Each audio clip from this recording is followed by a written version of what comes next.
Here is Bohemian shrine, and holy are the pillars of this house.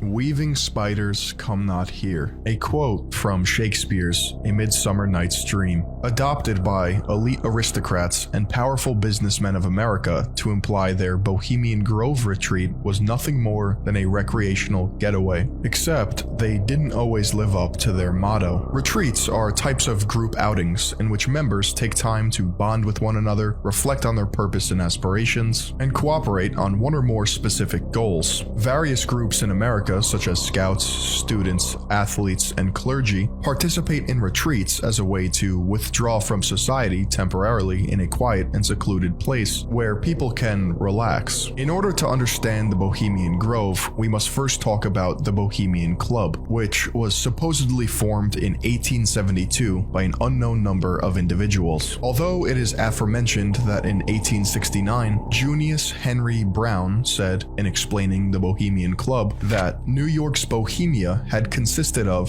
15 or 20 journalists, the greater part of them young men of ability and culture, who had their rise and association about 12 years ago and flourished up to the commencement of the Civil War, which broke up the Bohemian fraternity, not only here but in other cities as well. The name Bohemia, or Bohemian, was chosen because it signified a cultured intellectual as opposed to those more simple-minded. However, this name could have been chosen just to inflate their own ego. One of the founding members of both the Bohemian Club and Bohemian Grove was Henry Edwards. Edwards was a stage actor and wanted to further his career by moving to New York City. In 1878, over 100 individuals gathered in the Redwoods near Taylorville, California, for a send-off party in Edwards' honor. The participants enjoyed the peaceful evening as they relaxed on blankets strewn about the redwood thicket, and this festive gathering was repeated the following year, and the location in the Redwoods became their usual encampment. Gradually, the club expanded to politicians and affluent businessmen, leading to more and more land being bought by members, producing what we now have today, known as the Bohemian Grove. Although Henry Edwards was a founding member, the ritual meetings year after year became a beast of its own. Only the original founders know exactly why they created the Bohemian Grove, but some theories are they wanted to create a relaxing atmosphere similar to the night of Edwards' send-off party. They wanted to explore the arts as traditional Bohemians would, or they were all lizard demons sent from hell to suck the soul and money out of your ass, and, of course, keep it in a jar on the top shelf. In order to join the Bohemian Club, you have to have your finances in check. In order to gain entry into the Bohemian Grove, you must receive an elite invitation from someone already in the club. The club has a predominantly Caucasian membership, including some of the richest men in America,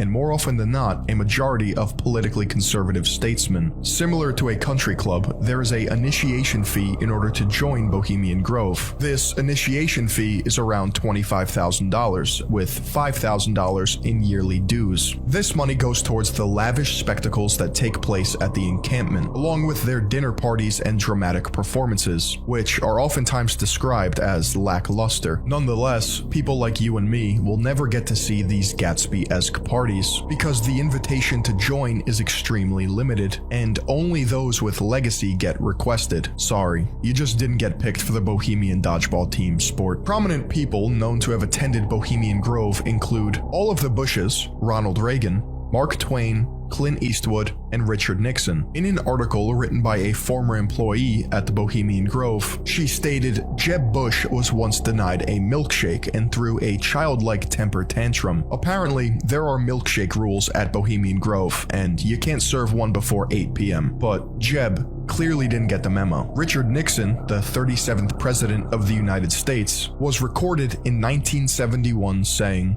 Let's look at Northern California. You mentioned it.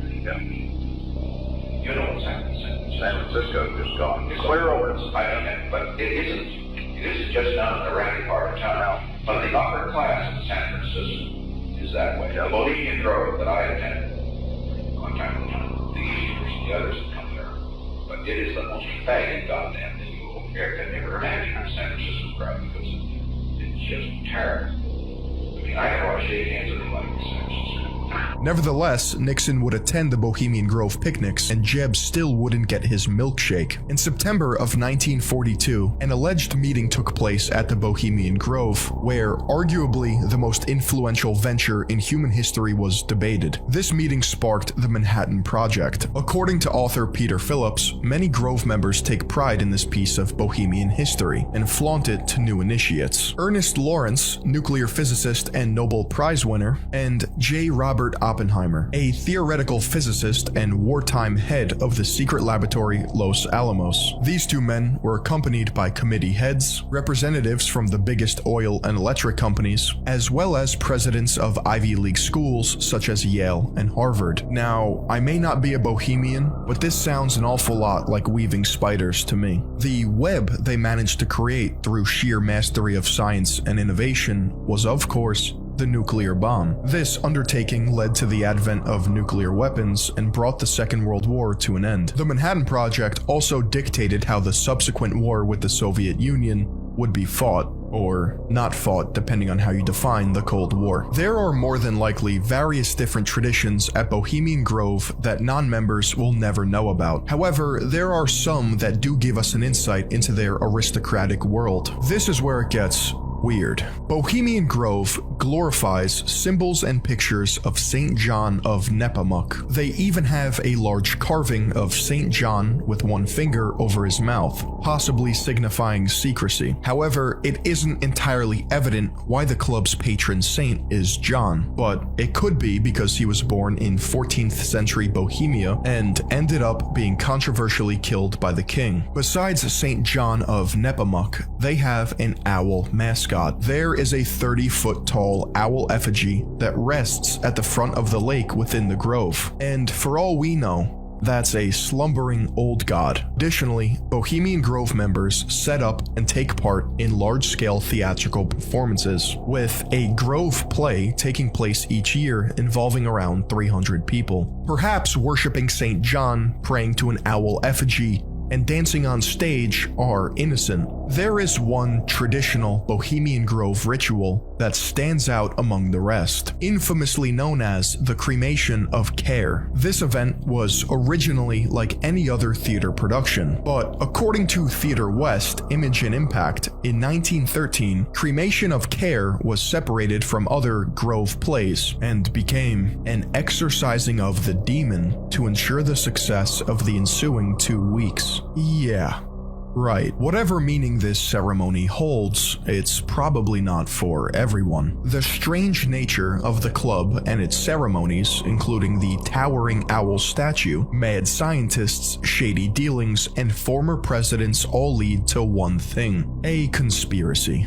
In the year 2000, Alex Jones wrote and directed The Dark Secrets Inside the Bohemian Grove. In his documentary, Alex Jones explains the history behind the Grove and sought to uncover any villainous behavior going on within. He managed to enter Bohemian Grove with a film crew and record what is known to be the cremation of care ritual. Jones mentions that there's evidence of an entire surveillance system hidden in the Redwood Grove, with cameras concealed by trees and bushes. He also states that the owl statue is not just any regular symbol or mascot. He says it is an idol of Moloch, Moloch being an ancient pagan god associated with child sacrifice practices. This documentary raised a lot of questions about elite societies. However, the gravity of this situation is muddied when you have sketchy performances mixed with typical Alex Jones speculations, like the fact that literal children are being sacrificed. A more digestible explanation would be that these societies take place for the elite to come together in order to monopolize their wealth and power, as well as some casual nepotism, and of course the occasional "I scratch your back and you scratch mine."